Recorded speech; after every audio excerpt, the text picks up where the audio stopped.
So, I welcome you all once again to the official YouTube channel of BMD College of Education. तो जैसा कि हम जानते हैं ये हमारी पैडागॉजी ऑफ मैथमेटिक्स की लेक्चर सीरीज चल रही है। तो जिसके अंतर्गत हम यूनिट 1 कर रहे हैं। हमारा यूनिट 1 क्या है? Concept and AIIMS of teaching mathematics. तो आप सभी को ध्यान होगा कि हमने टॉपिक नंबर 1 से लेके और टॉपिक नंबर 10 तक हमने कवर कर लिया था। टॉपिक 10 क्या है? Historical perspective of mathematics. जो टॉपिक नंबर 11 है उसमें स्पेसिफिकली हम नंबर्स और ज्योमेट्री के संदर्भ में पढ़ेंगे कि नंबर्स और ज्योमेट्री का विकास हिस्टोरिकली कैसा हुआ है। तो चलिए हम शुरू करते हैं आज की क्लास। क्या है आज की class? Amazing story of numbers and shapes, या जिसे हम कहें historical development of numbers and geometry. Geometry यानी शेप्स। तो अब सबसे पहले प्रश्न ये आ जाता है कि संख्याओं की बात कर रहे हैं हम, तो संख्या तो मैथ का हिस्सा है। तो मैथ की शुरुआत कैसे हुई होगी? शुरुआती दौर में कहाँ से कोई चीज ऐसी बनी होगी कि मैथ की शुरुआत हुई? तो देखिए यहाँ एक बहुत फेमस कोट लिखा हुआ है, या आपने जाने जाने में जरूर कहीं पढ़ा होगा कि need is the mother of invention, अर्थात जरूरत जो होती है वो आविष्कार की जननी होती है। हमें कोई भी चीज की जब आवश्यकता होती है तो वो चीज अपने आप इन्वेंट हो जाती है। जैसे हमें इंस्टेंटली भूख लगी है तो हम खाना ना बना के मैगी बना लेते हैं। जो हमारे अंदर की तलब है उसने हमें खाना ना बना के मैगी बना ली, क्योंकि वो जल्दी बन जाती है। तो वो उस वक्त की जरूरत थी। तो वैसे ही पहले के समय में कुछ ना कुछ लोगों की जरूरतें रही होंगी, कुछ ऐसी कठिनाइयां आई होंगी जिसके बेसिस पे लोगों ने कुछ सिस्टम डेवलप किया, और यही सिस्टम आगे चल के क्या कहलाया? मैथ्स।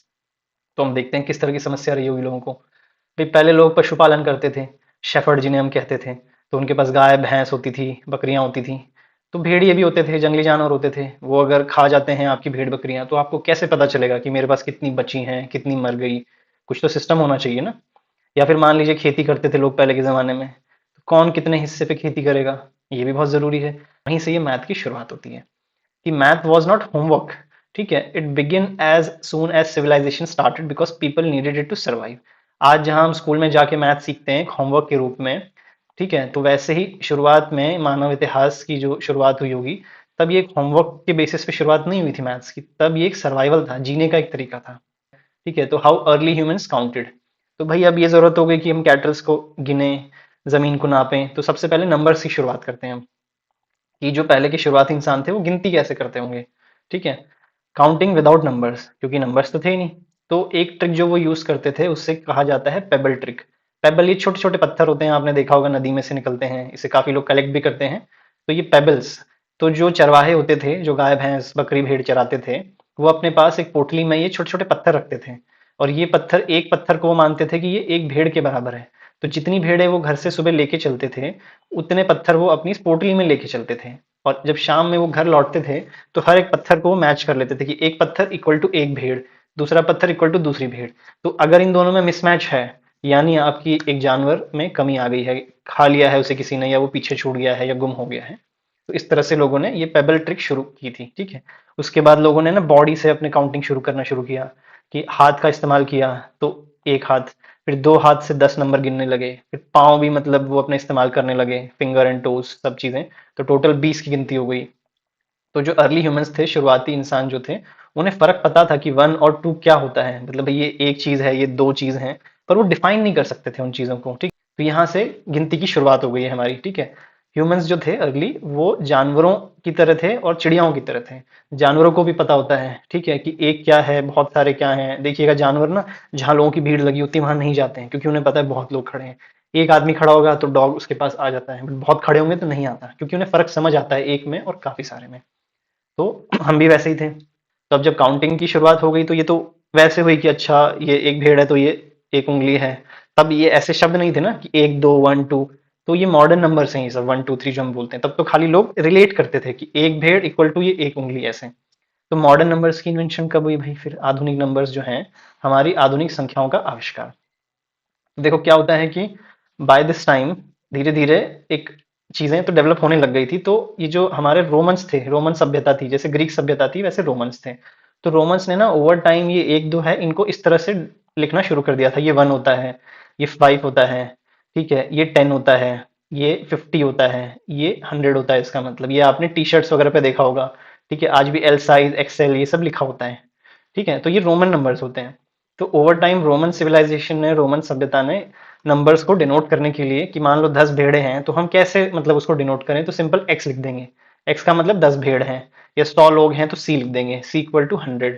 तो ये डिनोट करना नंबर्स को शुरू कर दिया था। ठीक है, तो यहाँ से शुरुआत हो गई। पर इसमें दिक्कत क्या थी कि ये सिस्टम उतना कारगर नहीं था। ठीक है, क्यों? क्योंकि इसमें कोई प्लेस वैल्यू नहीं थी, इट इज ऑलवेज 10। ठीक है, प्लेस वैल्यू मतलब जैसे हम आज नहीं करते वंस, टेंस, 100, 1000, तो ऐसा कुछ नहीं था इसमें। बेसिकली यही कुछ नंबर्स थे, इन्हीं को घुमा फिरा के ये 10 हो गया। अब भाई इसमें जीरो भी नहीं है, कोई प्लेस भी नहीं है, तो बड़ी दिक्कत होती थी सिस्टम में। इस सिस्टम की दूसरी क्या लिमिटेशंस थी कि ये हार्ड टू मल्टीप्लाई और डिवाइड। अब चीजों को डिवाइड करना है या मल्टीप्लाई करना है तो देखो कैसे मल्टीप्लाई करेंगे हम। ऐसे कि भाई 10 भेड़े हैं तो हमने ऐसे ऐसे डिनोट कर दिया। ठीक है, पर अगर मल्टीप्लाई करना हो तो इन सब के कोई रूल्स नहीं थे, तो it was very hard to multiply और डिवाइड। और बहुत ज्यादा वक्त लगता था बड़ा नंबर अगर लिखना हो। छोटे नंबर तक ठीक है, चलो 100 सी लिख दिया, बट 59 टू 68 ऐसा नंबर लिखना है तो देखिए कितने चले जाएंगे, सी, एक्स, ये वो पता नहीं कितना लंबा चला जाएगा। तो ये इसकी लिमिटेशंस थी। तो मैंने जैसा शुरुआत में कहा कि need is the mother of all inventions. ठीक है, तो अब वापस जरूरत महसूस हुई लोगों को कि भाई इन नंबर्स की तो लिमिटेशन है, तो अब हम कुछ और नया बनाते हैं। ठीक है, नया तो नया वापस जरूरत के हिसाब से शुरू होने लगा। अब आपने देखा होगा, हमने पहले पढ़ा था यहाँ पे एंशिएंट इंडिया के बारे में। ठीक है, भारत के बारे में क्या कहा जाता है कि एंशिएंट टाइम में भारत एक क्रेडल ऑफ नंबर्स, यानी ओरिजिन यानी जननी हम जिसे कहते हैं, कि यहाँ से शुरुआत हुई थी, नंबर्स देने लग गया था भारत, एंशिएंट इंडिया। खास तौर पे 5वीं शताब्दी में, 5th सेंचुरी एडी, यानी जीसस के 500 साल बाद में आर्यभट्ट, ब्रह्मगुप्त, इन्होंने काफी अच्छे से नंबर्स को डिफाइन करना शुरू कर दिया था। तो यहाँ पे भी हम आ जाते हैं कि नंबर्स इंडिया में डिफाइन हो गए थे, 300 बीसी के आसपास ही शुरुआत हो गई थी। तो अब क्या हुआ था कि ये जो नॉलेज थी ये धीरे धीरे अरब वर्ल्ड, जो मिडल ईस्ट कंट्रीज थी, उसमें आने लग गई थी। तो आपको याद होगा मैंने बताया था कि डार्क एज चल रहा था मिडिल एजेस में, यूरोप में डार्क एज चल रहा था, काला समय चल रहा था, काला। ठीक है, क्यों? राजा लोग मजे कर रहे थे, कोई साइंटिफिक डेवलपमेंट नहीं हो रही थी। तो भारत से ये नंबर्स गए मिडिल ईस्ट में, मुस्लिम कंट्रीज में। यहाँ पे इन्होंने उसमें और थोड़ा सा अपना कुछ वैल्यू एडिशन किया, और ओवर टाइम ये नंबर्स, जो ट्रेडर्स होते थे, मर्चेंट्स होते थे, व्यापारी होते थे, वो लोग यूरोप में लेके आ गए इन नंबर्स को। ठीक है, रोमन जो चल रहा था अभी तक, एक्स, एल, सी, ये सब चल रहा था, बट इंडिया से गए यहाँ पे मिडिल ईस्ट में, फिर मिडिल ईस्ट से नंबर कहाँ आ गए? यूरोप में। कौन लेके आया था? एक फिबोनाची नाम का एक मर्चेंट था। ठीक है, वो लेके आया था। और मर्चेंट्स को ये नंबर क्यों पसंद आता था? क्योंकि ये सिंपल था, फास्ट था, as compare to previous methods. तो वो लोग ये चीज अरब वर्ल्ड से लेके अपने वहां यूरोप में लेके गए कि देखो भाई कुछ बढ़िया एग्जिस्ट करता है। सेम चीज लिखिए, देखिए कि रोमन नंबर जो थे वो हार्ड थे। क्यों थे? मल्टीप्लाई करने में दिक्कत होती थी उन्हें। ठीक है, फिर उसके बाद ये 0, 1, 2, 3 ये सब इंडिया से आए, मिडल ईस्ट मुस्लिम कंट्रीज में गए, फिर यूरोप में गए। ठीक है, तो अब उसके बाद धीरे धीरे इतिहास में चलते चलते आगे क्या होता है? आविष्कार होते हैं नंबर। अब नंबर्स का आविष्कार हो गया, तो अब ओवर टाइम क्या होता है कि नंबर 1, 2, 3 ये तो आविष्कार हो गया, पर अब जीरो नहीं था, या फिर डिसाइडेड नहीं था कि जैसे हम आज के नहीं करते, आज के वक्त में, कि ये वंस है, ये टेंस है, ये 100 है। तो नंबर हमें लिखना है 3, 2, 7 मान लीजिए नंबर है कोई। ठीक है, तो ये वंस यानी 7 हो गया, टेंस यानी सेकंड प्लेस पे ये हो गया, 100 पे ये हो गया। तो इस तरह का कोई सिस्टम नहीं था, इसे हम प्लेस वैल्यू बोलते हैं। ठीक है, तो ये प्लेस वैल्यू भी आगे चल के डेवलप हुआ। यहाँ पे क्या है? This is a clever system where the position of number decide its value. ये एक चतुर प्रणाली है जहाँ किसी संख्या का स्थान उसका मान तय करता है। एग्जाम्पल, ये 327 का हमने ले लिया, मैं समझा दिया आपको कि कैसे 327 अगर लिखना है तो हम कैसे लिखें, 3 × 100, 2 × 10। तो ये सिस्टम डेवलप हुआ ओवर टाइम। अब उसके बाद आ जाते हैं जीरो की बारी है, कि मान लो आपको लिखना है 102 लिखना है। तो अब 102 तो 12, ठीक है, कैसे लिखें? मतलब 102 लिखना है हमें, तो ये जीरो उस टाइम पे नहीं हुआ करता था, तो बड़ा मुश्किल था मतलब 3 डिजिट्स में नंबर लिखना। तो ये जीरो की शुरुआत हुई, the unsung hero is zero. ठीक है, प्रॉब्लम क्या थी कि 102, ठीक है, कैसे लिखे हम? 1 2 तो लिख लिया हमने, पर जीरो कहाँ से? तो जीरो भी ये एंशियंट इंडिया में डेवलप हुआ। ठीक है, जिसे शून्य कहा जाता था। इसका मतलब क्या होता था? Empty seat. एम्प्टी सीट मतलब जैसे हमने ऊपर 3 सीट बनाई थी, तो यहाँ पे कोई भी नहीं बैठा है, तो इसको हम जीरो से डिनोट करेंगे, जीरो। ठीक है, तो 102 मतलब दूसरी सीट पे कोई नहीं बैठा है, तो 100 + 2। ठीक है, यानी यहाँ पे क्या करेंगे हम? 1 × 100। ठीक है, ये 0 × 10 प्लेस पे है, और यहाँ पे 2 × 1। ठीक है, तो 1 × 100 कितना हो गया? 100। प्लस हम क्या करेंगे? 0 × 10 0, +2 × 1 2। तो 102 हो गया ये। तो ये हमने इजीली इसे डिफाइन कर दिया, 102। तो ये जीरो की आविष्कार हो गई थी। ठीक है, it is a place holder, it tells there are no tens here. Zero ये बताता है कि यहाँ पे कुछ है नहीं, एम्प्टी सीट है। अगर जीरो नहीं होता तो आज हमारे कंप्यूटर्स वर्क नहीं करते, क्योंकि आपको पता होगा कंप्यूटर्स बाइनरी सिस्टम पे वर्क करते हैं, 0 और 1। ये बहुत ही फंडामेंटल चीज है कंप्यूटर के वर्क करने के लिए, 0 और 1 ये 2 डिजिट्स। ठीक है, इसलिए आपने देखा होगा कंप्यूटर्स के जो पावर बटन होते हैं ना, उस पे एक ऐसा सिंबल होता है, आपने देखा होगा पावर जहां पे से हम ऑन करते हैं कंप्यूटर की, तो इस तरह से बटन होता है, उस पे ये निशान बना होता है। तो ये 1 और 0 ही होता है बेसिकली। तो 0 नहीं होता तो कंप्यूटर्स वर्क नहीं कर रहे होते आज। ठीक है। तो यही चीज बता रखी है कि जो ऊपर सीट वाला जो सिस्टम था, प्लेस वाला, उसको डेवलप किया गया, और ठीक है एम्प्टी सीट वाले को इंडियंस ने 0 इन्वेंट करके। Without 0 we couldn't have easily written numbers like 102। 102 हम नहीं लिख सकते थे। ठीक है। अब अगेन ये आ जाता है कि नंबर्स कैसे ट्रैवल किया वर्ल्ड में। अभी तक हमने डेवलपमेंट पढ़ा कि कैसे पहले थे पेबल्स, ठीक है, पत्थर थे। फिर उसके बाद ना रोमन न्यूमेरिकल्स आए। ठीक है। रोमन में क्या था अपना एक्सेल, ये सब चीजें थी। फिर उसके बाद कैसे ये प्लेस सिस्टम आया, वंस टेंस हंड्रेड वाला। ठीक है। तो अब ये चीजें सब डेवलप तो हो रही हैं, पर ये डेवलप अलग अलग जगह हो रही है दुनिया में, एक जगह तो हो नहीं रही ये चीजें। तो ये कैसे डेवलप करी आपस में वर्ल्ड में। तो भाई नंबर्स जो है वो कैसे वर्ल्ड में ट्रैवल किए, कैसे उनकी खोज हुई, कैसे वो वर्ल्ड में ट्रैवल किए। अगेन सेम चीज है कि India developed the number system with zero around 300 BC. India ने अपना एक नंबर सिस्टम डेवलप किया था 300 बीसी, यानी ईसा मसीह के जन्म से 300 साल पहले। ठीक है। नंबर सिस्टम उसमें जीरो भी था। तो मैसेंजर कौन था, यानी संदेशवाहक जो था, कौन लेके गया इस जीरो को। पर्शियन मैथमेटिशियन, पर्शिया जो कंट्री है उसका एक मैथमेटिशियन था, अल ख्वारिज्मी। ठीक है। उसने किताब लिखी थी और उस किताब में उसने Indian numbers to the Arab world, ठीक है, एक्सप्लेन किया था कि कैसे जो भारत के नंबर हैं उनको अरब वर्ल्ड में ले जाया गया, डेवलप किया गया, प्रिजर्व किया गया, उसके ऊपर इसने किताब लिखी। ये भारत आया था, भारत से ये नंबर्स का ज्ञान लेके गया। ठीक है। अपने मुस्लिम कंट्रीज में चला गया। अब यूरोप में कैसे गई ये चीजें। फिर अगेन एक फिबोनाची करके आया था, आपने ऊपर पढ़ा, एक मर्चेंट था, उसने भी अपना मिडल ईस्ट में आने के बाद एक किताब लिखी कि लिबर अबाकी 1202 ईडी में। ठीक है। To teach these numbers to Europe. वो आया व्यापारी बन के, उसे ये चीजें अच्छी लगी तो उसने किताब लिखी ताकि यूरोप में वो चीजों को मतलब बढ़ावा दे सके कि भाई ये सिस्टम ज्यादा आसान है, तुम भी सीखो। ठीक है। तो it took long time but eventually merchants realized these new numbers were much faster than Roman numerals। वही सेम चीज कि मर्चेंट्स को वक्त लगा ये चीज समझने में, क्योंकि वो सदियों से कोई चीज करते आ रहे थे, रोमन न्यूमेरिकल्स का इस्तेमाल कर रहे थे। तो जो चेंज था वो काफी धीरे था, पर धीरे धीरे सबने ये रियलाइज कर लिया कि जो भारत से आए नंबर्स हैं या जो पर्शिया से अल ख्वारिज्मी की जो चीजें हमने पढ़ी हैं वो ज्यादा आसान है। धीरे धीरे एक चेंज आना शुरू हो गया। तो ये हमने नंबर्स की स्टोरी पढ़ ली पूरी। पेबल्स, फिर उसके बाद रोमन न्यूमेरिकल्स, फिर उसके बाद कैसे क्या बोलते हैं ये नंबर्स ने वर्ल्ड में ट्रैवल किया, प्लेस सिस्टम हमने देखा। तो इतना काफी एग्जामिनेशन पॉइंट ऑफ व्यू से। अब सेकंड जो आपका इसी सब टॉपिक में था, historical development of numbers and geometry. तो अब हम आ जाते हैं ज्योमेट्री के ऊपर। ठीक है। The story of geometry. तो सबसे पहले हम एग्जाम में लिखेंगे व्हाट इज ज्योमेट्री।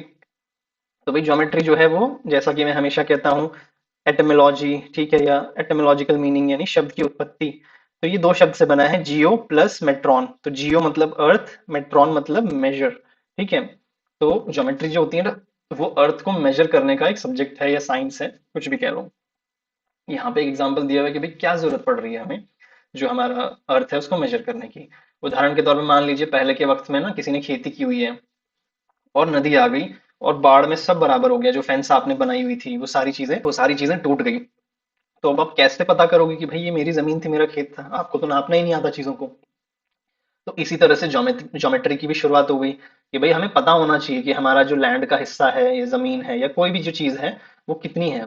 तो मापने के लिए, अर्थ को मापने के लिए ज्योमेट्री की शुरुआत होती है। आज भी अगर आप जमीन की जमाबंदियों पे देखो, अगर आप जो पटवारी के द्वारा सैंक्शन होती हैं, उनमें इस तरह से चीजें लिखी होती है, 1/12 हिस्सा, ठीक है, 1/12, 3/12, इस तरह से चीजें लिखी होती हैं जमाबंदी में। हिस्सा तो ये ज्योमेट्री के बेसिस पे ही है। 1/12 हिस्सा है, तो ये सब ज्योमेट्री की शुरुआत से ही हुआ है ये। तो यही चीज लिखी है कि you need a way to measure the lines and corners exactly, that is how geometry begin.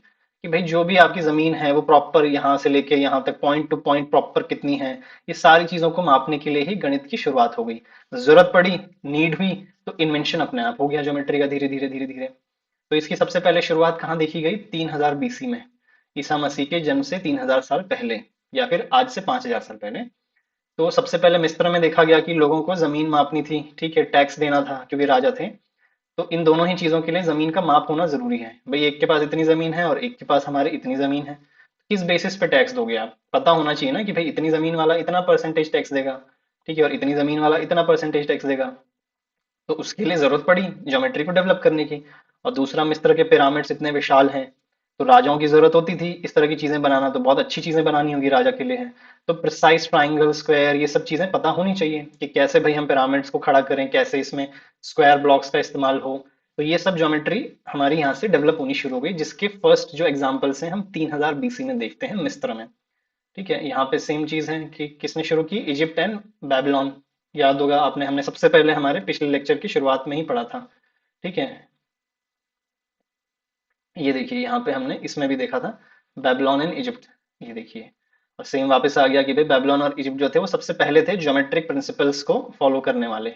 ठीक है, उन्होंने क्या किया, मेन दो चीजों के लिए इस्तेमाल किया, लैंड को सर्वे करने के लिए, सीमाएं निर्धारित करने के लिए, जमीन की मापने के लिए, और कंस्ट्रक्शन में बड़े बड़े स्ट्रक्चर्स पिरामिड्स उन्होंने बनाए ताकि वो इजीली गिरे नहीं, उसके लिए इन्होंने ज्योमेट्री का इस्तेमाल किया। तो ये सब जो रूल्स थे ये बेसिकली ऐसे थे कि लोग इस्तेमाल कर रहे थे ये सब रूल्स को, पर लोगों को पता नहीं था कि ये रूल्स क्यों फॉलो करते हैं, क्यों हर जगह ये रूल्स अप्लाई होते हैं, सिद्धांत। ये लोगों को इसके पीछे की तार्किक सोच नहीं पता थी, हाउ नहीं पता था उसके पीछे का, कि how how things are working. ठीक है, उसके पीछे का वाई नहीं पता था कि why things are happening like this, चीजें ऐसे क्यों हो रही हैं। उनका रीजनिंग डेवलप नहीं हुआ था। ठीक है, रीजन नहीं पता था लोगों को कि भाई ये ऐसा हम पिरामिड शेप का बना रहे हैं, ये टिका हुआ है तो क्यों टिका हुआ है। ठीक है, उनका लॉजिक डेवलप नहीं था। तो अब आगे चल के किसी को तो ये चीज करनी थी कि ये चीज वर्क कर रही है तो क्यों कर रही है। तो ये हमारे जो यूक्लिड भाई साहब थे, मैथमेटिशियन, इन्होंने ये चीज की, the rule maker, the Greeks. तो अगर आपको याद हो, हमने पिछली स्लाइड में भी, पिछले जो लेक्चर की स्लाइड थी टॉपिक 10, उसमें भी ग्रीक्स का कंट्रीब्यूशन पढ़ा था। उसमें हमने क्या पढ़ा था देखो, कि Greeks treated maths as an intellectual hobby. उन्होंने इसको बौद्धिक और तार्किक अनुशासन माना और इसमें लॉजिक, डिसिप्लिन, ये सब चीजें अप्लाई की।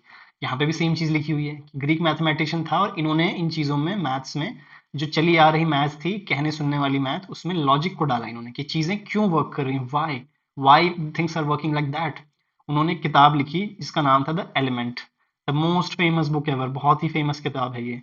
उन्होंने क्या क्रिएट की, logical proof, step by step उन्होंने बताया। उदाहरण के तौर पे मान लीजिए पिरामिड है। ठीक है, तो इसका शेप ऐसा ही क्यों है, ये हम कहीं पे भी पिरामिड बनाए तो उसका शेप ऐसा क्यों होना चाहिए, क्यों ये टिका रहेगा सालों साल। इसमें अगर स्क्वायर ब्लॉक्स यूज हुए हैं तो उसको क्यों यूज किया गया है। तो इन्होंने ये बताया कि भाई रीजंस, उसके पीछे के रूल्स बनाए कि ये चीज यूज हो रही है तो क्यों हो रही है। तो यही चीज, making strict, Greek took geometry to the next level by demanding proof, logic, reasoning, proof, ये सब ग्रीक्स ने इंट्रोड्यूस किया। उन्होंने एक सिस्टम बनाया जिसे बोला जाता है आज के जमाने में यूक्लिडियन ज्योमेट्री। ठीक है, where everything starts with simple truths and build up logically. इनकी इस किताब में सारी चीजें, अब आप फिर से रिलेट कीजिए, ब्लूम्स टेक्सोनॉमी, कैसे चीजें हायरार्की में होती हैं, सिंपल लेवल, रोट लर्निंग, फिर एक्सप्लेनेशन, ऑब्जर्वेशन, क्रिएशन।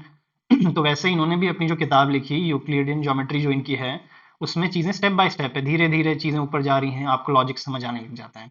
तो ग्रीक्स ने लॉजिक इंट्रोड्यूस किया। अब उसके बाद आगे चल के क्या हुआ, कि भाई एक तरफ ज्योमेट्री आ गई थी। ज्योमेट्री क्या थी, शेप्स, कि भाई जैसे स्क्वायर कोई, रेक्टेंगल कोई शेप है, स्क्वायर कोई शेप है, पिरामिड्स का जो शेप है, सर्कल कोई शेप है, सिंपल शेप, और इनको नाप लो बस, कि इसकी लेंथ कितनी है। ठीक है, इसकी लेंथ कितनी है। ठीक है, ये यहाँ से लेके ए बी सी है तो ए बी कितना है, बी सी कितना है, ए सी कितना है, सिंपल। इतना ही ज्योमेट्री में काम हो रहा था। बट आगे चल के क्या होता है, जब और चीजें एडवांस होती है ना, तो एलजेब्रा और शेप्स, शेप्स यानी ज्योमेट्री है, जो शेप्स हम पढ़ रहे हैं, इन दोनों चीजों को मिक्स कर दिया गया। एलजेब्रा आप याद कीजिए, मैंने क्या निमोनिक बताया था, जीब्रा, जेड फॉर जीब्रा। तो यहाँ जहां पे भी एलजेब्रा शब्द यूज हो, मतलब मैथ्स में ए बी सी या फिर एक्स वाई जेड, इस तरह की चीजें आनी शुरू हो जाती हैं। ठीक है, X plus Y plus Z, A square plus B square, ये सब एलजेब्रा होता है, जहां पे ये अल्फाबेट्स आ जाते हैं। तो ये एलजेब्रा जो था, ये भी अब साइंटिस्ट्स ने या फिर मैथमेटिशियंस ने शेप्स, ये जो शेप होते थे हमारे, circle, square, rectangle, geometrical shapes, इनके साथ इन दोनों को कंबाइन कर दिया। ठीक है, यही लिखा है यहाँ पे, mixing maths, algebra meet shapes. तो ये क्या लिखा है यहाँ की, for long time numbers and shapes were separate. ये दोनों चीजें सेपरेट हुआ करती थी, शेप्स और number. Islamic scholars like Omar Khayyam started mixing them. Middle east के अपने इस्लामिक मुस्लिम स्कॉलर थे जिनका नाम था ओमर खय्यम, इन्होंने इन दोनों चीजों को धीरे धीरे मिक्स करना शुरू कर दिया। आगे चल के एक और फेमस स्कॉलर हैं जिनका नाम है रेने डेस्क्रेट्स। इन्होंने इन्वेंट ही कर दिया, खोज ही कर दिया कोऑर्डिनेट ग्राफ का। कोऑर्डिनेट ग्राफ आपको याद होगा, हम पढ़ते हैं ना, इस तरह का ग्राफ होता है, ये एक्स एक्सेस होता है, ये वाई एक्सेस होता है, यहाँ हम इक्वेशन के बेसिस पे कुछ ना कुछ बनाते हैं, इस तरह से शेप्स बनते हैं। तो इन्होंने कोऑर्डिनेट ग्राफ की शुरुआत की, इनका नाम था रेने डेस्करेट्स।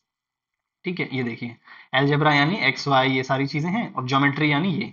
उदाहरण के तौर पे मान लीजिए एक्स की वैल्यू अगर हम 1 रख देते हैं, तो वाई की वैल्यू भी 1 आएगी, तो हम ग्राफ में उसे यहाँ पे एक बिंदु बनाते हैं। आपको याद होगा स्कूल में हम ये चीज करते थे। एक्स की वैल्यू अगर 2 है तो वाई की वैल्यू कितनी आ जाएगी हमारी, 4। तो x की वैल्यू हमारी 2 है, तो y की वैल्यू 1 2 3 4 यहाँ पे आ जाएगी। ठीक है, तो इस तरह से हम लोग डिनोट करके ग्राफ को बनाते थे, आपको याद होगा। ठीक है, तो यहाँ पे अलजेब्रा और ज्योमेट्री मिल गया। इसकी एप्लीकेशंस देखो, ये ब्रिज बना हुआ है, यहाँ पे सर्कल है। ठीक है, तो ये सब चीजें कैसे कैलकुलेट होंगी? शेप्स और नंबर्स या फिर अलजेब्रा को मिक्स करके। तो यहाँ पे मिक्सिंग शुरू हो गई। सेम चीज लिखी है कि इस्लामिक जो गोल्डन एज थी, ठीक है, इन सेंचुरीज में mathematicians like Al Khwarizmi and Omar Khayyam, इन्होंने इन चीजों को एक्सपैंड करना शुरू किया, इंटीग्रेट किया, अलजेब्रा और ज्योमेट्री को मिक्स किया, और एडवांस ट्रिग्नोमेट्री इन्होंने बनाई। ट्रिग्नोमेट्री वही हम देखते हैं ना, साइन थीटा कॉस थीटा, ये सब चीजें ये लोग डेवलप शुरू करने लग गए। उसके बाद यूरोप में क्या होता है? रेनेसा होता है। ठीक है, रेनेसा मैंने आपको बताया था पुनर्जागरण, कि यूरोप जो था वो डार्क एजेस में था। ठीक है, डार्क एज थी। फिर डार्क एज के बाद क्या हुआ? जब चीज रात है तो जाहिर सी बात है दिन भी होगा। ठीक है, तो वो दिन क्या था? रेनेसा था। लोग ना राजाओं के अत्याचार से, भोग विलास से परेशान हो गए थे, तो अब लोग चीजें क्वेश्चन करने लगे थे, लॉजिक की तरफ जाने लगे थे, समाज का विकास करने लगे थे। तो रेनेसा में क्या हुआ कि फ्रेंच थिंकर थे एक, या फ्रेंच स्कॉलर थे, जिनका नाम था रेने डेस्करेट्स। इन्होंने ये एनालिटिक ज्योमेट्री डेवलप की, या फिर जिसे हम कोऑर्डिनेट ग्राफ बोलते हैं। ठीक है, वो उन्होंने डेवलप करना शुरू कर दिया। ये वाला ग्राफ जो मैं कह रहा था ना, इस तरह का जो ग्राफ होता है, यहाँ एक्स एक्सिस होता है पूरा, ये वाई एक्सिस होता है, यहाँ पॉजिटिव होता है, यहाँ नेगेटिव होता है, ये इन्होंने शुरू कर दिया। सेम चीज कि he linked algebra and geometry together. ठीक है, अब आगे आ जाते हैं कि अब रूल्स ब्रेक भी हुए आगे चल के। अब धीरे धीरे कोई चीज का डेवलपमेंट हो रहा है, तो जाहिर सी बात है कि आगे चल के जो नए फ्यूचर मैथमेटिशियंस आएंगे या फ्यूचर स्कॉलर्स आएंगे, वो पिछली चीजों को गलत भी बताएंगे, सही भी बताएंगे, प्रूव भी करेंगे। तो रूल्स ब्रेक होने लगे आगे आने वाले टाइम में। रेनेसा हो गया, लोगों के नेत्र खुल गए कि राजाओं को छोड़ो, लॉजिक पे काम करो, साइंस पे काम करो। तो आगे चल के 19वीं सदी में क्या हुआ कि पुरानी चीजें, पुराने रूल्स पे और लोग ध्यान देने लगे, साइंटिस्ट नई नई चीजें आविष्कार करने लगे। जैसे 19वीं सदी में लोगों ने ये डिस्कवर किया, ठीक है, जैसे पहले हमारे जो यूक्लिड भाई साहब थे ना, अभी जिसके बारे में हमने ऊपर पढ़ा, उन्होंने क्या बताया था कि जो अपना पैरेलल लाइंस होती है ना, वो कभी मीट नहीं करती हैं। जैसे ट्रेन की पटरियां होती हैं, आप कहीं चले जाओ वो मिलती नहीं है। तो उन्होंने ये रूल दिया था कि parallel lines never meet each other. पर 19वीं सदी में कुछ मैथमेटिशियंस आए, उन्होंने ये कहा कि भाई ये जो रूल है, ये फ्लैट सरफेस, जमीन की तरह जो फ्लैट सरफेस होता है उस पे तो ये रूल लागू होता है, पर कोई भी कर्व्ड या फिर गोलाकार जो सरफेस होता है ना, उस पे पैरेलल लाइन आप ऐसे सीधी ड्रॉ करोगे तो कहीं ना कहीं वो ऊपर जाके मीट करती हैं। ये इन्होंने चेंज किया। In the 19th century, mathematicians discovered that on curved shapes, the old rule changes. This math helped Einstein understand the universe.